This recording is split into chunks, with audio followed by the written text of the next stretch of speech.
अस्सलाम वालेकुम। Welcome to my YouTube channel. उम्मीद करता हूँ कि आप सब लोग खैरियत से होंगे। पिछली वीडियो में मैंने आपको कुछ रिटेल मार्केटिंग के बारे में बताया और रिटेल मार्केटिंग में क्या कुछ होता है वो मैंने आपको बताया। मार्ट्स में क्या काम होते हैं, किस तरह से होते हैं, वो भी मैं आपको बता चुका हूँ। थोड़ा सा मैंने आपको मार्ट में जो भी डिपार्टमेंट्स होते हैं उनकी साख्त के बारे में बताया था। और फ़िलहाल हम डिस्कस कर रहे थे इंटरनल सिक्योरिटी। तो जैसे मैंने आपको बताया था पहले कि इंटरनल सिक्योरिटी एक इंतहाई अहम डिपार्टमेंट है किसी भी मार्ट का या किसी भी ब्रांड का, किसी भी कंपनी का। इंटरनल सिक्योरिटी का होना बहुत ज़रूरी है। मार्ट का ओपन होना, बंद करना, इस सब में इंटरनल सिक्योरिटी लाजमी इन्वॉल्व होती है। इंटरनल सिक्योरिटी में सिर्फ ये नहीं होता कि बाहर जो सिक्योरिटी गार्ड्स आप लोगों को नज़र आ रहे होते हैं अमूमन वो शामिल हों। सिक्योरिटी गार्ड्स तो ऐसा होता है कि कभी कंपनी या फिर ब्रांड अपने रख लेते हैं या फिर किसी सिक्योरिटी कंपनी से कॉन्ट्रैक्ट कर लेते हैं सिक्योरिटी गार्ड्स के लिए कि हमें इतने गार्ड्स अवेल चाहिए हमारे यहाँ पर। तो उनसे कॉन्ट्रैक्ट हो जाता है और वो थर्ड पार्टी होते हैं। लेकिन इसके अलावा भी काफ़ी अफराद होते हैं जो कि मार्ट के अंदर आपको नज़र आ रहे होते हैं, लेकिन आपको नहीं पता होता कि वो किस डिपार्ट से वो मुतल्लिक हैं, क्योंकि वो अक्सर सादा लिबास में होते हैं, उनकी कोई वर्दी नहीं होती है। अक्सर मार्ट्स में ऐसा ही होता है। कुछ मार्ट्स में ऐसा होता है कि उनकी बाकायदा वर्दी होती है और उनका पता लगता है कि ये इंटरनल सिक्योरिटी है, लेकिन ज़्यादातर मार्ट्स में ऐसा नहीं होता। ज़्यादातर मार्ट्स में ये होता है कि वो अपने मखसूस एक प्रोफेशनल ड्रेसिंग में होते हैं।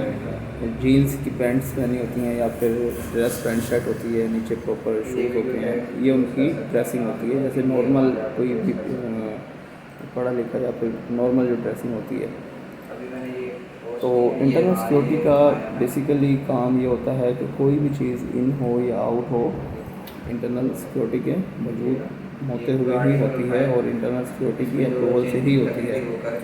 इंटरनल सिक्योरिटी बेसिकली तो ब्रांच मैनेजर के अंडर नहीं आती, लेकिन फिर भी ब्रांच मैनेजर एक काफ़ी बड़ा होता है, तो ब्रांच मैनेजर की बात को मानना इंटरनल सिक्योरिटी पे लाजिम होता है। लाजिम तो नहीं होता, यूँ कह सकते हैं कि ब्रांच मैनेजर अगर कोई डिसीजन लेता है, ब्रांच मैनेजर अगर कुछ कहता है कि आप इस मामले को इस तरह से करें, तो इंटरनल सिक्योरिटी फिर उस मामले को उस तरह से कर देती है और सारी बात फिर ब्रांच मैनेजर पर आ जाती है कि हमें उन्होंने आर्डर दिया था। इस तरह से इंटरनल सिक्योरिटी के अपने ऊपर कोई बात नहीं रहती।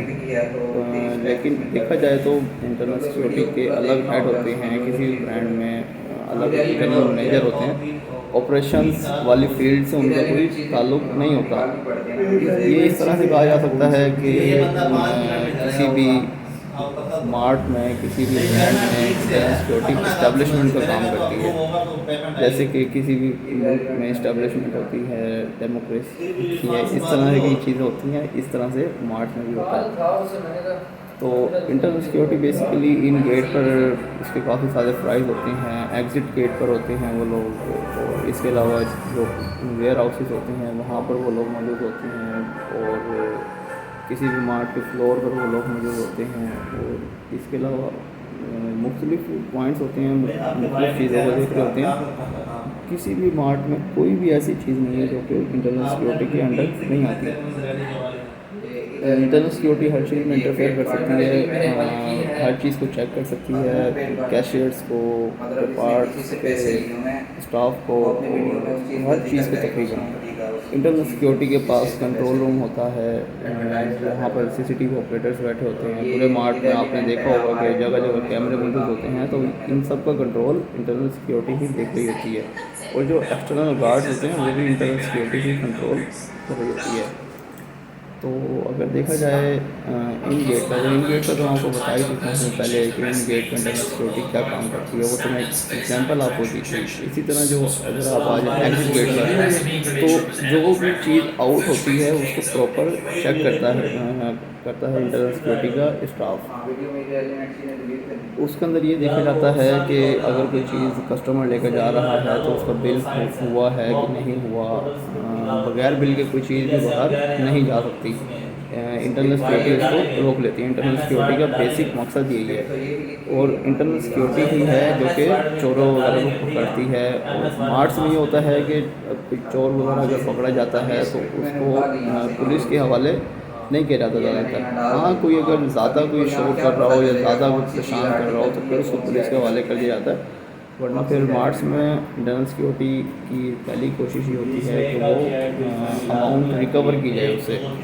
मतलब चोरी तो होती रहती है किसी भी मार्ट में या किसी भी जगह पे, चोरी को आप नहीं रोक सकते। मार्च में चोरी को रोकना ही भाई मुश्किल काम होता है। तो इस चीज़ को हम ख़त्म नहीं कर सकते, लेकिन इससे ये होता है कि जब कोई पकड़ा जाता है तो फिर उससे रिकवरी होती है। इंटरनल सिक्योरिटी के एग्जेक्टिव होते हैं, ये सुपरवाइज़र होते हैं, डिपार्टमेंट मैनेजर होते हैं, उनको इस चीज़ की बकायदा ट्रेनिंग होती है और वो उससे रिकवरी कर रहे होते हैं। उससे कोशिश करते हैं कि मैक्सिमम उससे रिकवरी हो जाए, ताकि जो पहले लॉस हो चुका है उसको बराबर किया जा सके। क्योंकि इंटरनल सिक्योरिटी का काम लॉस प्रिवेंशन होता है बेसिकली।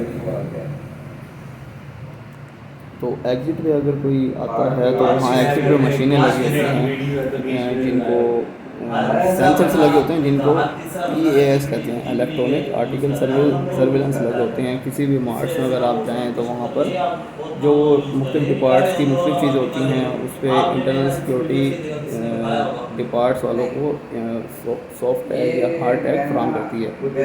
सॉफ्ट टैग एक चिप की सूरत में होता है और हार्ड टैग एक हार्ड क्या कह सकते हैं, प्लास्टिक का एक